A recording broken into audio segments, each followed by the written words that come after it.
J'entends que ça sonne, je commence à me presser, je me dis putain merde, je vais louper le train, l'entretien, tout ça c'est terminé, c'est finito. Et j'ai un intervenant qui est frontalier, on va lui poser différentes questions aussi que vous m'avez...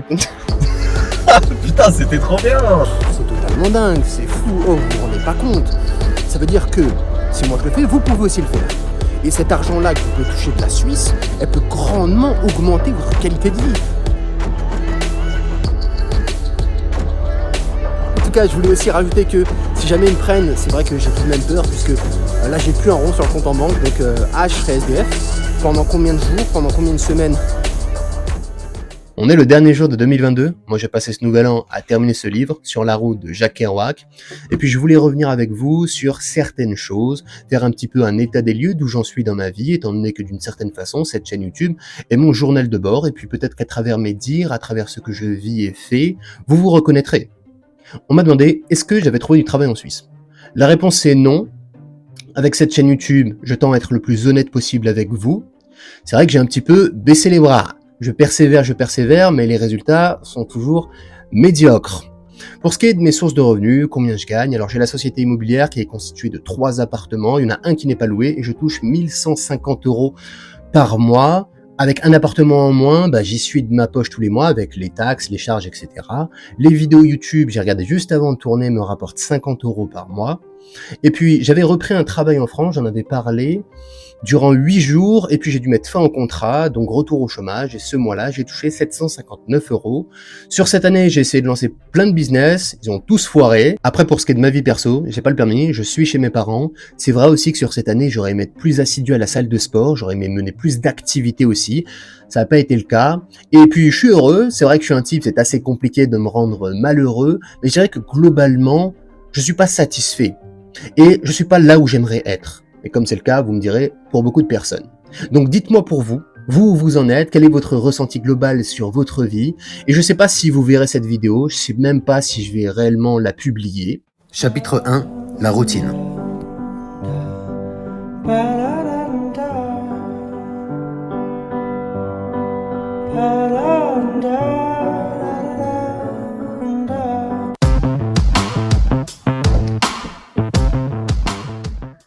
Allô? Oui, bonjour, vous êtes bien monsieur Henrik Mb? Lui-même.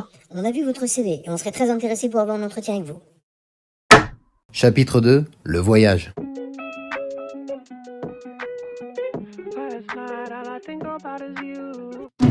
Sometimes all I think about is you. Late nights in the middle of June. Heat waves been faking me out. Can't make you happier now. Sometimes all I think about is you.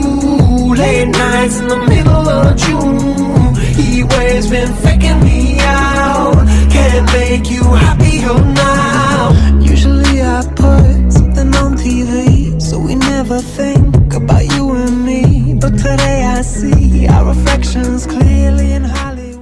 Bon, après avoir fait un long trajet, être éclaté parce que j'ai très peu dormi cette nuit, m'être levé à 7h ce dimanche, je suis enfin arrivé à Genève à 12h35. Ouais, super. Alors là, on va rejoindre un abonné de la chaîne qui est frontalier et que je vais aller interviewer. Donc d'une certaine façon, vous êtes un petit peu dans le making-of des vidéos que je suis en train de tourner.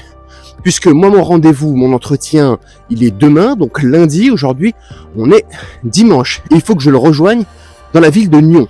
Alors autant vous dire que moi, Nyon, aucune idée d'où c'est, je n'ai jamais été. Il faut prendre un train. Bon, je vais aller à la gare et puis je vais essayer de trouver ce train.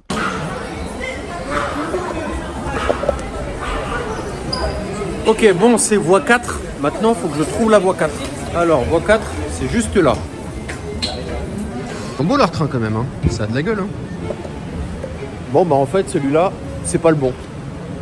La dame m'a dit que c'était juste à côté. Voilà, donc c'est celui-là qui va à Nyon. 13h20. Franchement, leurs trains, ils sont beaux. Vous savez qu'il y a des passionnés de trains. En tout cas, là, les couleurs et tout, c'est pas mal. Il y a beaucoup de choses jolies en Suisse quand même, hein. Oh là, depuis tout à l'heure, je passe devant des maisons de fous furieux avec vue sur le lac Léman. Donc là, il y en a qui disent « Ouais, mais des millionnaires, il n'y en a pas beaucoup. » Ou « C'est extrêmement dur de devenir millionnaire. » Là, tout ça, là, c'est que des millionnaires. C'est que des millionnaires. Une baraque ici, ça doit coûter je sais pas combien de millions. Oh là là, c'est un truc de fou. Regardez ça. Je sais pas si vous voyez là-bas. Non mais c'est pas un truc de fou ce machin. C'est une maison, c'est quoi ça? Oh mais il y a que des voitures de dingue. C'est un truc de malade. Hein. J'étais en train de repenser aux belles maisons que je voyais tout à l'heure. Là, les belles voitures. Je me dis, tu vois, moi je suis pour le partage des richesses quand ça m'arrange. C'est tout, tu vois.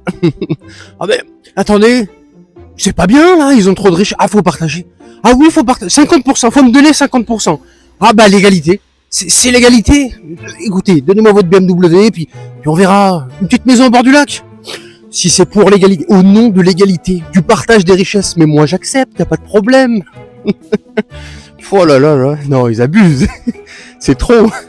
En plus, il y a des Ferrari, des je sais pas quoi depuis tout à l'heure, comme d'habitude. À chaque fois je viens, je crois que là pour le moment j'ai dû voir 2 Ferrari, une Lamborghini, la grosse BM qui est là, puis des Porsche, des je sais pas.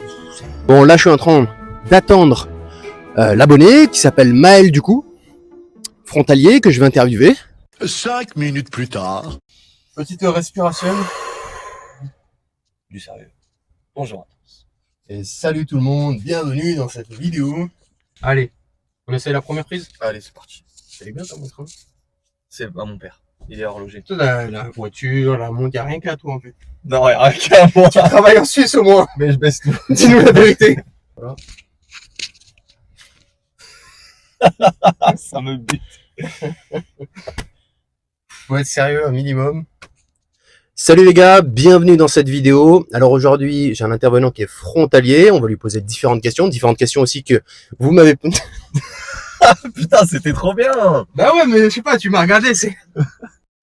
Interview terminée, arrivé à l'hôtel. Et puis j'étais quand même bien éclaté, hein, les trajets, etc. Enfin voilà. Je vais te dire ce que j'ai fait. Je suis allé dans le futur, dans une autre dimension. Leur médecine était si avancée qu'ils avaient des sérums anti-jambes cassées dans toutes les pharmacies.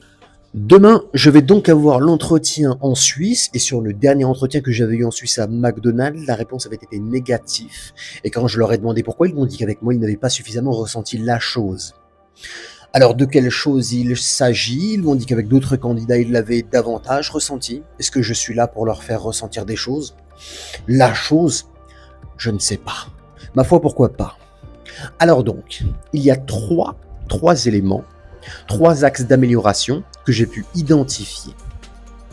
Je vais vous les partager dans le but qu'à travers, vous puissiez apprendre. Et puis de toute façon, hein, c'est l'idée. Hein, je vous partage mon avancée à devenir frontalier, entre galère et réussite. Et j'essaye toujours d'être le plus honnête possible avec vous. Premier axe d'amélioration, mon apparence. C'est vrai que j'avais des vêtements qui n'étaient pas forcément les meilleurs à mettre en entretien, et vous me l'avez fait remarquer en commentaire, j'étais en t-shirt et en basket. J'ai donc fait quelque chose que je ne fais jamais, je suis parti m'acheter une chemise. Je n'avais aucune chemise dans ma garde-robe. J'en avais une, c'était une chemise un peu bûcheron, bon ça passait pas du tout. Et de plus, ma coupe de cheveux était assez négligée, j'avais des dreadlocks, elles n'étaient pas coiffées, alors je les ai simplement coupées pour faire plus propre. Bon bah allez hein. Ça fait 4 ans que je me suis pas rasé la tête. Là, j'en ai marre. Franchement, les cheveux longs, c'est une galère. Donc, allez, je vais tout raser. Moi, je ne définis pas mon identité et je n'attache pas mon identité à ma coupe de cheveux. Alors, à partir de là, couper mes dreads et faire quelque chose de plus propre, moi, ça me va très bien. Hein. Deuxièmement, sur le dernier entretien que j'avais eu, eh bien, j'avais été prévenu au dernier moment. Alors, je suis parti à la hâte le jour même. J'avais pas dormi de la nuit, j'étais éclaté. Je suis arrivé à l'entretien, j'étais en sueur, j'étais fatigué, j'avais les yeux rouges. Donc là, j'avais le temps. J'ai donc pris un hôtel, ici, à Annemasse. Chapitre 3, l'entretien. Il est 4h du matin, j'arrive pas à dormir. Puis ça m'énerve parce que ça fait quelques jours là que je dors très mal. À force de faire des allers-retours France-Suisse, galérer à poser des CV, à faire des entretiens qui ne donnent rien. De plus, tu sais, tu dois souvent trouver des hôtels au dernier moment et tu sais pas trop où tu vas dormir. Faut trouver des trucs pas chers hein, parce que les hôtels, à force, ça coûte vraiment une blinde. Là, mon compte en banque, il y a vraiment plus rien là-dessus. Et c'est ça qui me fait peur et qui m'angoisse dans le sens où si jamais demain il me prend, je suis super content. Mais en même temps, s'il me prend pas, ça me rassurera dans le sens où, bah là, si ok, c'est bon, vas-y, je démarre direct. Je sais pas où je vais dormir. J'ai même plus assez pour me payer les hôtels là. Donc aucune idée, c'est-à-dire quoi, je vais dormir dans la rue, je sais pas du tout. Mais après, je suis quelqu'un d'assez confiant, donc j'ai confiance en ce que je fais, j'ai confiance, je sais que je trouverai tout le temps des solutions, et j'y arriverai, quoi qu'il arrive. Mais voilà, c'est vrai que l'angoisse te rattrape pendant la nuit, tu te dis, oula, t'as beau être sûr de toi et tout, la nuit ne pardonne pas. Et si jamais c'est non, ça sert à rien de me demander dans quelques temps, alors t'as trouvé un travail en Suisse? J'en aurais pas trouvé, pour une raison très simple, c'est que je vais laisser passer l'hiver, remettre des sous de côté tranquillement, et puis après, j'irai en rechercher quand les beaux jours arriveront. Et il y a aussi, dans quelques semaines, peut-être dans quelques jours, si ça se passe bien, je devrais avoir plusieurs bonnes rentrées d'argent qui vont arriver, et là, ça me sauvera, c'est bon. Mais d'ici là que ces rentrées d'argent arrivent, ça va être très très compliqué s'il faut démarrer là tout de suite. Enfin voilà. Bon, je vais essayer de me recoucher pour être un peu prêt pour demain, quoi. Allez, on se voit demain. Bon, je viens d'arriver à l'entretien. Alors, c'est d'ici une trentaine de minutes, donc je suis parti un petit peu me promener. Et je vais vous raconter 2 trucs marrants qui me sont arrivés sur le chemin en prenant le train. En fait, moi j'étais à Annemasse. Je voulais donc aller en Suisse. Je vais à la billetterie. Je mets ma destination. Je vois que ça marche pas. Une deuxième fois, ça marche pas. Je vais voir le mec de l'accueil. Je dis voilà, je mets ma destination. Je sais pas, la machine ne marche pas. Il me dit mais si, elle marche. Allez-y, recommencez. Donc j'y retourne. Je recommence. 2-3 fois, je vois que ça marche pas. Je dis bon, là, il se fout de ma gueule ou quoi, le truc il marche pas. Je mets ma destination, ça ne marche pas. Donc je vais le voir et il me dit oui mais monsieur, vous utilisez quelle machine?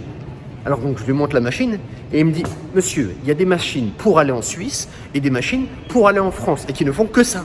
Il dit ah bon, ah, d'accord, ok. Non mais tu sais, un truc, je savais pas moi, aucune idée. Et donc après j'ai été à la machine pour aller en Suisse et là effectivement ça a marché. Et deuxième truc, c'est que quand j'arrive pour prendre le train, il me semble qu'en France, les portes, elles sonnent que quand le train va partir. Ça sonne, boum, boum, boum, pour ceux qui prennent les RER à Paris, et paf, ça part. Donc là, j'entends que ça sonne, je commence à me presser, je me dis putain merde, je vais louper le train, l'entretien, tout ça c'est terminé, c'est finito. Je rentre dans le train, je dis ah. Et il y a une personne derrière moi, tu sais, en marchant, hop, elle appuie sur le bouton, elle ouvre normal. Je me dis attends, il part pas le train, j'ai couru pour rien. Donc j'attends un petit peu et je vois non, en fait, c'est comme ça, je sais pas. Dès que les portes se ferment, dès que quelqu'un ouvre, les portes se referment, ça sonne. Et donc ça ne veut pas dire que le train va partir. Contrairement à la France où à chaque fois, quand ça fait tout, hop, et ça part. Voilà. 2 petits trucs marrants qui me sont arrivés. Et puis moi, je vais continuer ma promenade. Ça va, honnêtement, je suis assez détendu. Je suis pas stressé, je sais pas. J'y vais tranquille. Hein. Je suis prêt, je suis frais. Je suis pas fatigué comme la dernière fois. Et puis on va tout péter. Ça va bien se passer les gars. Bon, l'entretien c'est terminé. Alors est-ce que la réponse est oui? Est-ce que la réponse est non? Est-ce que ça s'est bien passé ou non? Je préfère pas trop me prononcer. Le patron m'a dit que si aujourd'hui ou demain j'avais un coup de fil, c'est que c'était bon. C'est que c'était oui, je suis pris et c'est parti. Par contre, si jamais je n'ai pas d'appel, eh bien c'est que la réponse est non. Alors restez connectés puisque c'est la fin de cet épisode-là. Dans la prochaine vidéo, vous saurez tout, vous verrez tout et puis on verra ce que ça a donné. Et puis surtout, vous verrez si pour vous aussi c'est possible. Puisque j'ai regardé sur nombre de groupes de frontaliers, Facebook, etc. aussi en discutant avec beaucoup de frontaliers. La plupart m'ont dit que c'était impossible de trouver du travail en Suisse en partant de zéro. Moi c'est mon cas, hein, j'ai aucune expérience, j'ai jamais bossé. C'est à peine si j'avais déjà mis un pied en Suisse. J'ai pas de gros diplôme ou de je sais pas quoi. En plus, je l'aurais fait là s'ils me prennent en 3 mois. Ce qui est quand même dingue, hein. J'en rends compte, ça fait 3 ans qu'ils cherchent. 3 ans. Et là, quand ils m'ont annoncé les chiffres de combien je devrais gagner et combien aussi de temps je devrais travailler, etc. Si jamais je suis pris, c'est totalement dingue, c'est fou. Oh, vous vous rendez pas compte. Ça veut dire que si moi je le fais, vous pouvez aussi le faire. Et cet argent-là que vous pouvez toucher de la Suisse, elle peut grandement augmenter votre qualité de vie. Vous pourrez faire des cadeaux à vos proches, vous pourrez partir en vacances, vous pourrez mener des projets, vous pouvez faire énormément de choses. Alors qu'aujourd'hui en France, c'est compliqué, extrêmement compliqué. Il y a tout qui monte, les loyers ça coûte une blinde, il y a une inflation de fou. Qu'est-ce que tu veux faire? La plupart, en France, aujourd'hui, ils survivent. Ils ne vivent même plus. Alors voilà, en tout cas, je voulais aussi rajouter que si jamais ils me prennent, c'est vrai que j'ai tout de même peur, puisque là, j'ai plus un rond sur le compte en banque, donc je serai SDF. Pendant combien de jours, pendant combien de semaines, je ne sais pas. Je suis confiant. Je sais que je trouve toujours des solutions et que je fais tout le temps preuve de vaillance et de courage. Alors voilà, restez connectés, mettez un like, abonnez-vous, activez cette cloche de notification. En commentaire, écrivez ce que vous voulez, c'est toujours un réel plaisir que de vous lire. Restez vaillants. Ciao les gars.